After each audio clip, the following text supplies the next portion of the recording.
your kid can only get a very small amount in student loans by themselves. It's about as much as a new car note for you and I, okay, for adults. Yeah. Right? They're not even barely old enough to They're sign not. up for a They credit shouldn't card. be. They No. shouldn't be. Correct.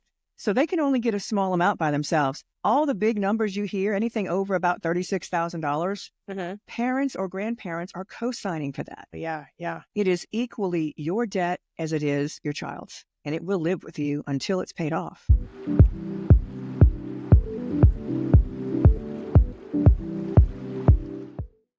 Hello, everybody, and welcome to our podcast.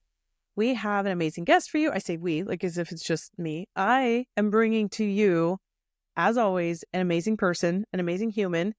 And let me just tell you, the power of networking is my favorite. So much my favorite, because that is exactly how I met Denise today. And whenever we got connected, she started to share with me something that I didn't even consider because I have toddlers and that I didn't even understand, and that it's a world that really could hit you hard if you didn't even know. And so my next question after I got introduced, we spent some time together, was, would you please do me the honor of being on my podcast? Because I think you are a buried secret. And I want people to know so much about what you do, because I'm in a little mommy group, Momco, and they got to know. And my friends and my entrepreneurs and all these people, I cannot stay quiet being your friend, that I need everybody to know you. So here's what we're going to do today on Unveiling Journeys. I want to share with you guys the story of Denise. And so let's bring her on. What I'm going to do is, Denise, please, thank you for coming today. Share with us what it is that you do.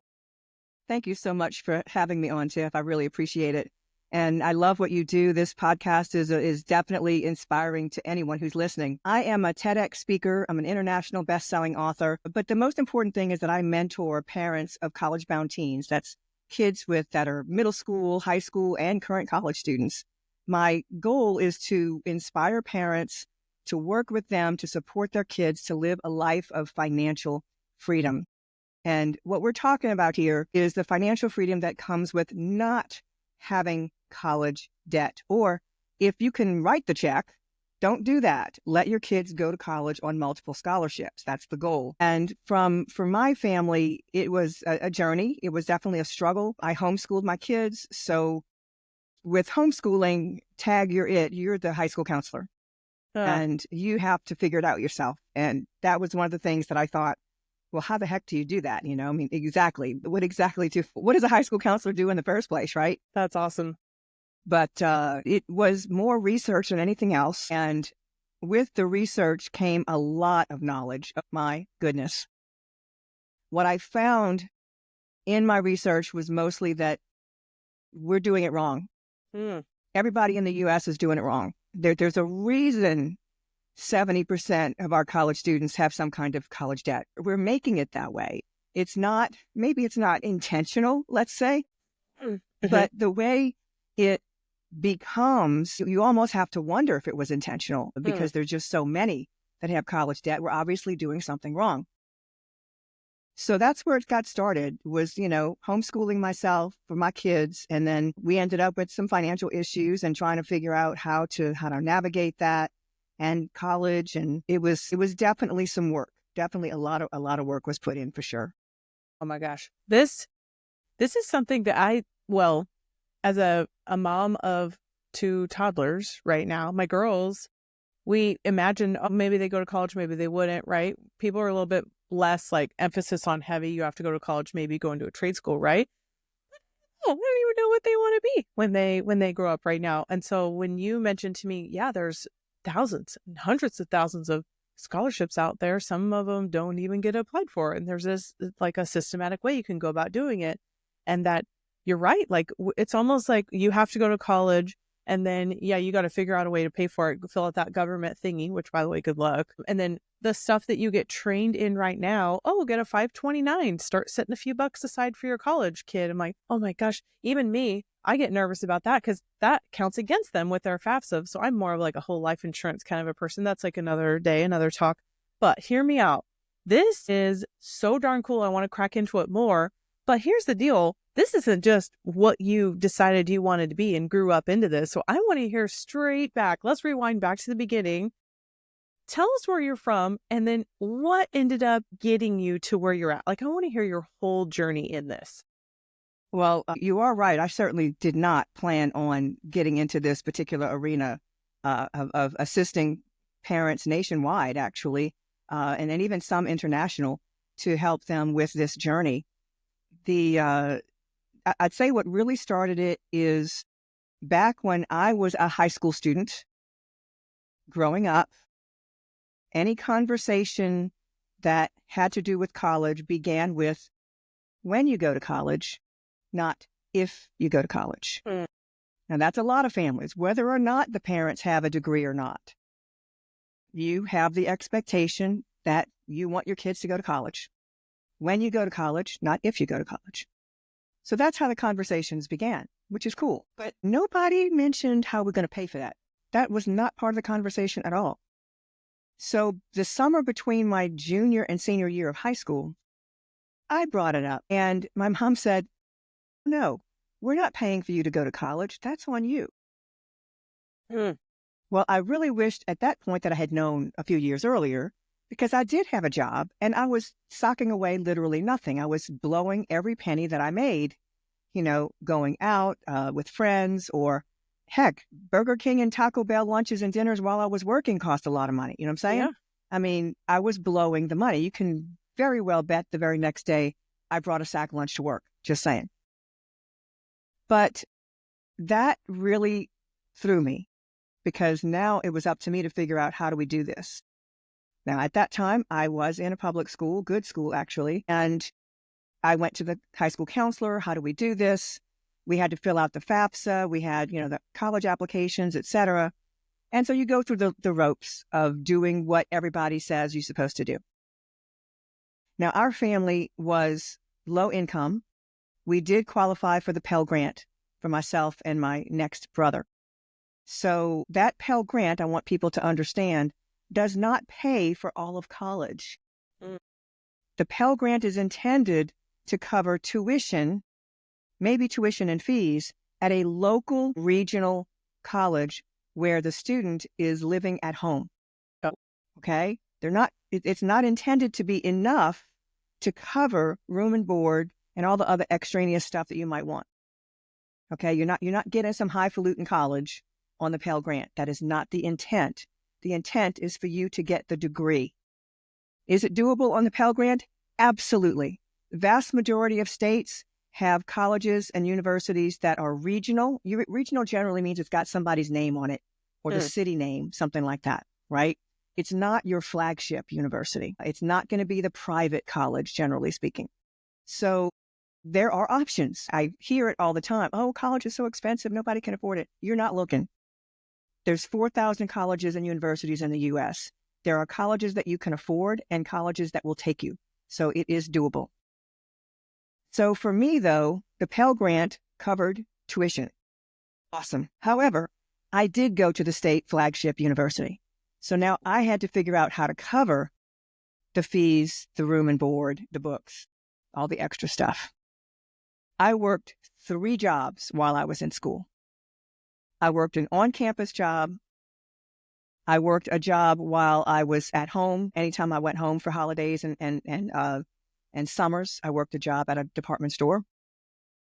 And I also worked for myself. I was a tutor. People tend to forget you can do a lot of things on your own. Heck, go walk dogs and make money. There's things you can do that actually have a decent income, and you can work on your own time. I remember when my daughter was starting college, they had a big assembly for the new freshmen. And she walked into the room, and she was early as usual, because that's her. And she went up and she just sort of sat where a few people were sitting. And the fella sitting in front of her, in the row in front of her, happened to be one of the college professors. And they struck up a conversation. Next thing you know, he's asking her to babysit. I mean, there's just things you're not thinking about that's possible, right? So anyway, I worked my booty off, working 3 jobs. There were times when I was concerned if my paycheck and the check I wrote to the college were going to miss each other, and it would bounce. Because here's what happens when your check bounces. The college removes the classes that you registered for. How fun is that?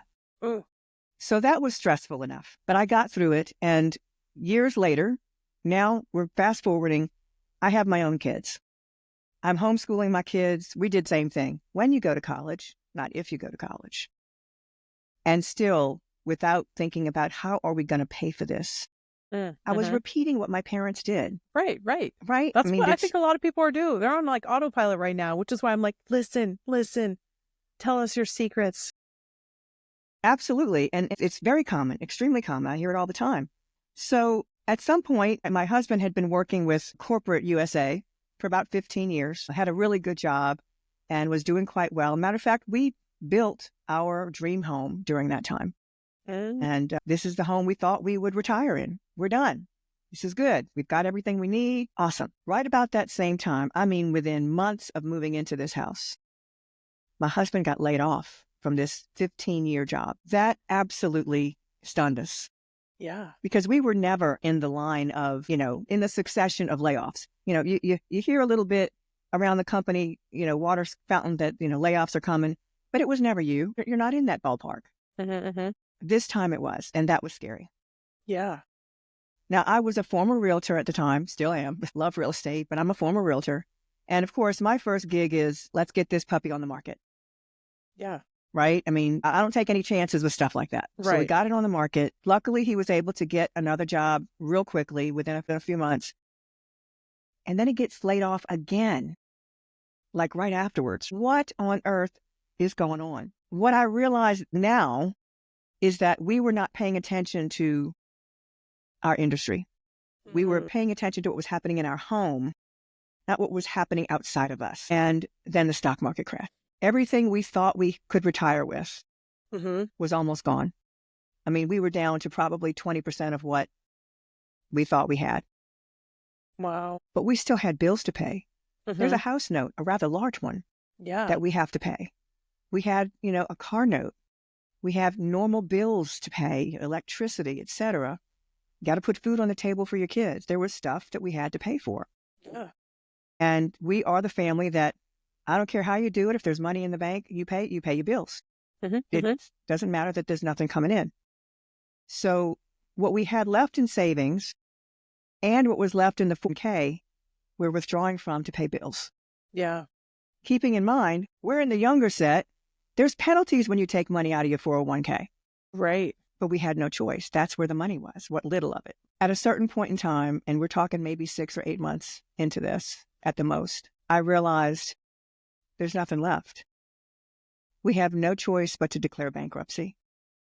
We had enough to cover the bankruptcy attorney. Yes, they are not free. You have to pay them. And buy a lawnmower and trailer and mow lawns to put food on the table. The bankruptcy was liquidation. That means that everything you touch has to be sold. Wow. Books, toys, Christmas decorations, furniture, pots and pans. I had strangers coming into my home making an offer on the pot I was cooking my dinner in. I had to ladle my food into a container, clean it out, and sell my $200 Magnolite pot that I had gotten as a wedding gift and sell it for $5. Oh my gosh. That's what bankruptcy is. And of course, I got kids. Kids are wondering, why does my stuff have to go? It's just the way it is. Yeah. Everything was gone. So then, of course, the house goes into foreclosure. We had to move into a small apartment, which also meant that our 2 dogs had to go. It's not part of the bankruptcy, but the fact that you now have to live in an apartment that does not take dogs. Right. You kind of don't have a choice. So we had to find a new owner. That was probably the most devastating thing. I mean, think about it. I can get all the stuff again eventually. Yeah. Yeah. But these dogs are my furry children. I mean, that's my heart. So if you have pets, you understand. And seeing my kids run into the house crying as the dogs were being driven off by their new owner, that was the hardest part. Now we're moved into this small apartment. Now what? Well, I'm still homeschooling. But about 3 months later, it suddenly hit me. My daughter's starting high school. College is around the corner. How are we going to pay for that? Right. We have everything's gone now. Yeah, everything is gone. There's no savings. There's no 401k to borrow against. There's no house to borrow equity from. And that bankruptcy means we can't co-sign for those student loans everyone loves to talk about. Yeah. I think people tend to forget about that, or maybe they just don't know until it's too late. Your kid can only get a very small amount in student loans by themselves. It's about as much as a new car note for you and I, okay, for adults. Yeah. Right? They're not even barely old enough to They're sign not. up for a They credit shouldn't card. be. They No. shouldn't be. Correct. So they can only get a small amount by themselves. All the big numbers you hear, anything over about $36,000, parents or grandparents are co-signing for that. Yeah. Yeah. It is equally your debt as it is your child's. And it will live with you until it's paid off. But for the vast majority, there are ways of the co-signer getting out of it, but, there are hoops that have to be jumped through for that to work.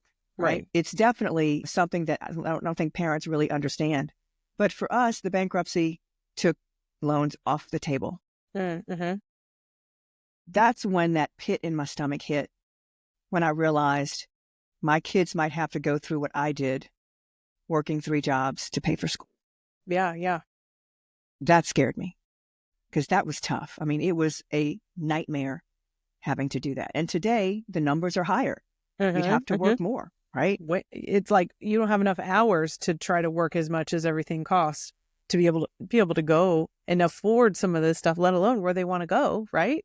That's exactly right. It's definitely something to be thinking about. So my first thought was, well, there's got to be a way. There has to be a way for this to work. I just don't know what it is. So I started doing the research. And what I found, and I think I mentioned this earlier, is that 70% of college students graduate with some amount of student loan debt, anywhere from $5,000 up, name the number of zeros. That means 30% are graduating debt-free. What are they doing that the rest of us don't know about? So I went on a trek to try to figure this out. And at the same time, all my friends were saying, Denise, you're starting too early.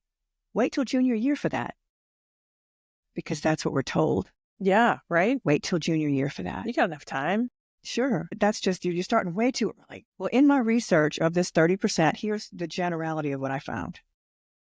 Yes, there are genius kids that get a full ride scholarship. That is 1% of college students. All right. That's one. Okay. 1% get a full ride. About 2% get just tuition covered. They still have to come up with the rest. Now let's talk about the kids that are student athletes. We all believe, if you're an athlete, you get a scholarship. Right. No, you don't. No, you don't. First of all, only about 7% of high school athletes get to play in college. That's just getting to play. Wow. There are D1, D2, and D3 level schools. 2 and 3, you can forget about the money. There is none. D1 is where they can offer a scholarship, but not everybody gets one. The college is allowed, the coach is allowed a certain amount of money, and he might have to spread that wealth around. So there might be, a few kids that get decent scholarships. Otherwise, everybody's getting a little bit of piece of the pie. So now we're talking about only 2% of those athletes are getting a scholarship of any kind that is athletic. If you have a friend who says their kid got a full ride athletic scholarship, they're lying or they don't know what they got. What they got was an academic scholarship, not an athletic scholarship. It's very, very, very, very, very rare to get an athletic scholarship. Okay, so we've talked about geniuses and we've talked about athletes. Then you've got parents who can foot the bill. They can write the check. Either they scrimped and saved, they got that 529 all figured out from birth, or they just happen to be in an industry where they can afford it. That's awesome. They can write the check. Then you have the opposite side that do not have the income. Now, these may be families that can afford a little bit because they have some portion of or the full Pell Grant. Again, the Pell Grant does not cover everything. So you got to be careful if that's what you're banking on. Well, my husband doesn't make that much money, so we qualify for the Pell Grant. Great. Now you got to find schools that's enough to cover it, right? That's enough to cover the tuition and your kid's going to be staying home. Nothing wrong with staying home. You don't have to have, quote, the college experience. It's not a requirement. right? And the goal is to get the education, get the degree, and get a great job. That's the goal. So we have all these different factors. And then you've got everybody else who's still trying to make this work somehow. So who are they and what are they doing? Right. And that's like what? Now we're down to like 27% of that people that Well, we're down to probably a good, 15 to 20 for sure, But, what exactly are they doing? And that's what I set out to figure out. What's common among these people? Because they're not telling us this, right? The high school counselors are still saying, wait till junior year for that. They've been saying that for 3 decades. The problem is when you wait till junior year, you've run out of time to fix anything that's broken, to add anything to your assets that your child needs for college acceptance and winning scholarships. You've simply run out of daylight. There's a limit. By junior year, you literally have that 1 year. And what most families and high school counselors are banking on is taking the ACT and the SAT exams during junior year. They're still not thinking about anything else that's important. That's what they're thinking about. Yeah. And then by early year is when college applications are filled out and sent in.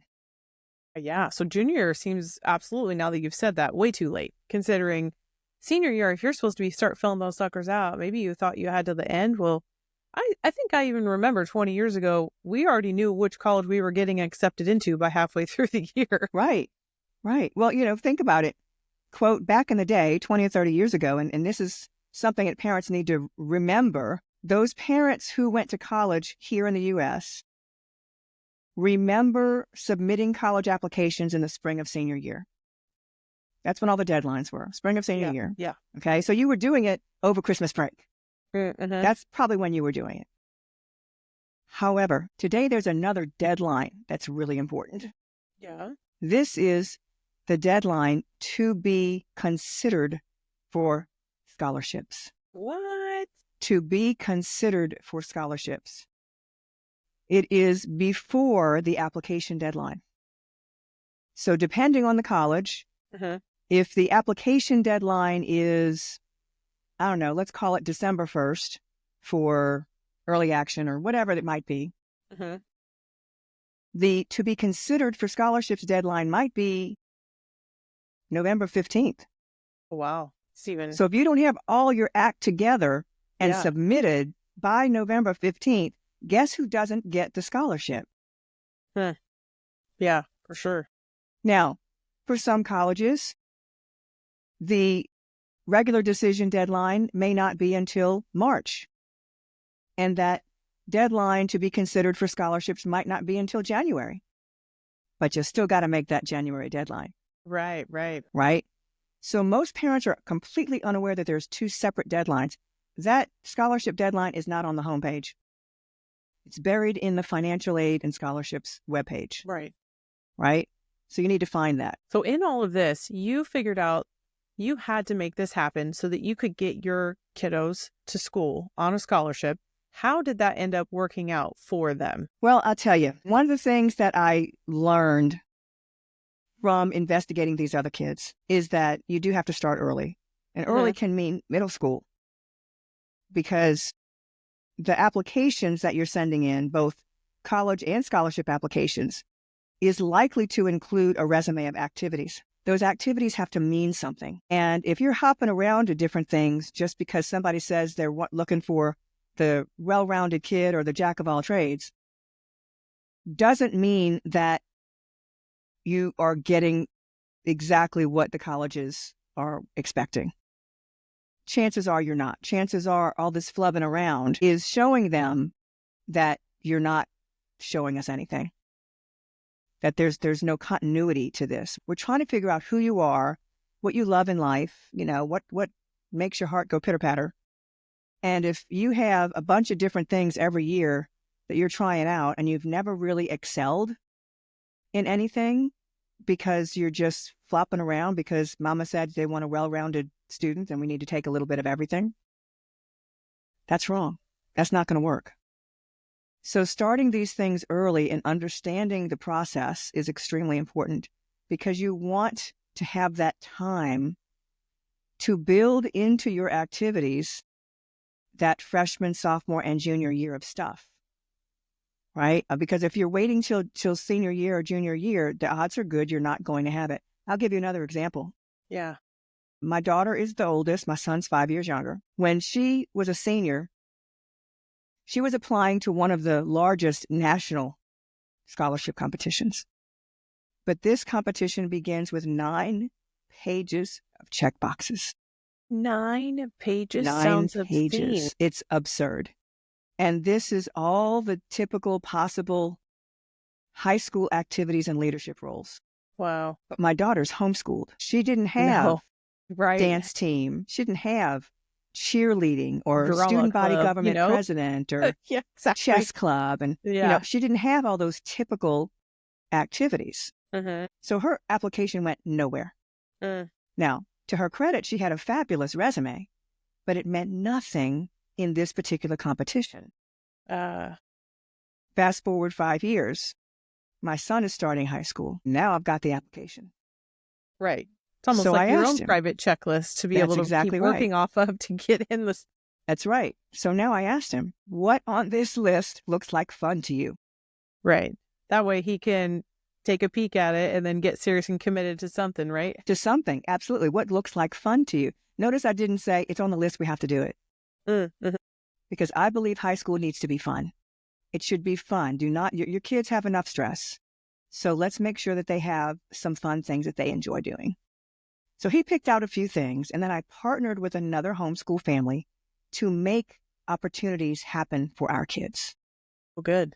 So, for example, one of them that was on the list was 4-H. Well, Yeah. our homeschool group didn't have a 4-H club. So we went to the 4-H administrators in the county and asked, can we do a homeschool 4-H club? Right. Sure enough, you can. Yeah, So you can. there were things that we could do, right? And that gave our kids an opportunity to check a few of those boxes. Now, from there, you're able to check these boxes because we got about a minute left. I want to make sure that you're going to let us know how to contact you after you wrap up this little story that you're going into.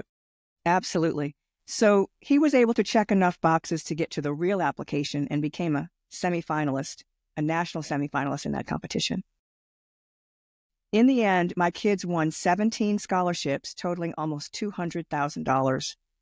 They went to college for free for 4 years, no loans, and they had cash left over, both of them. Wow. That's incredible. This is doable. And this is what I do for my families. This is it. Everybody's hearing this story. Everybody's wanting to know more. And they're thinking, what? I did not know. Luckily for me, I've got a little bit of time, but only a few more years until middle school starts. And I need to hop on that bandwagon myself. But when I start to share this with my audience, some of my friends are going to say, Tiff, that's me. That's me today. So they're going to say, how do I get a hold of you? Denise, what is your favorite way that you want us to have everybody reach out to you, to come follow you, see your content? What's your preferred way? Awesome. Best way is to go to the website, getaheadoftheclass.com. That's getaheadoftheclass.com. And just scroll down that homepage. There's an opt-in form that's called 12 Scholarship Secrets. It's a checklist for anybody who wants to submit scholarships or college applications. And I'll mention, scholarships for college actually begin in kindergarten. So when I say don't wait, I'm not kidding. Yeah. Wow. Yeah. And if you scroll down, they'll have the links to all my favorite places, my podcast, LinkedIn, Facebook. It's all down there in that particular page. Then you guys heard it straight from her. You're going to go to her website, which is in the show notes down below. You're going to follow her on LinkedIn. You're going to follow her on her website. You're going to go to her website so you get that little freebie checklist. And not only that, she's got amazing courses where you can actually go in and see the exact process and learn straight from her how to get all of these tips and tricks to make sure that you could be one of those people. I don't want you to miss out to be one of those people that you can put your kid into a scholarship you didn't know that you didn't know. Because in this instance right now, I already know that I'm missing out because I don't know what I don't know. And now you know what you don't know, but now you know it. So today, this is it. This is all of it. Leave us with one last little tip that you think is just a nugget you absolutely have to share before we wrap up today, Denise. Well, the most important tip is to start early. Really, you have to start thinking about this when your kids are in middle school at the latest. I actually have people on my email list whose oldest child might be 2 years old or 8 years old because they don't want to miss out. They don't want to forget that this exists, which is awesome. So there's no age minimum in order to get into my list and to learn all of these things. But in addition, one of the most important things to do as a parent is pay attention. You want to pay attention to the things that your kids are doing and what floats their boat, what comes naturally to them, because these are things that are going to spark the types of activities that will end up on their resume for college and scholarships. That is fantastic. You guys heard it. She is so passionate about this because she lived it, breathed it, felt every moment of that to get her kid into being able to pay for college and not having for her to foot the bill. I want you guys to experience the same thing. Thank you so much for being on today. A wealth of information that is going to be continued to come through you if everybody just opts in to sign up on your mailing list or your email list, right? And then from there, you guys reach out to her, take some time with her. You have the ability to do one-on-ones and group coaching. So you guys let us know how this podcast, how you felt about it, and reach out to Denise and me. I look forward to seeing you guys in future episodes. Take care now. Bye-bye.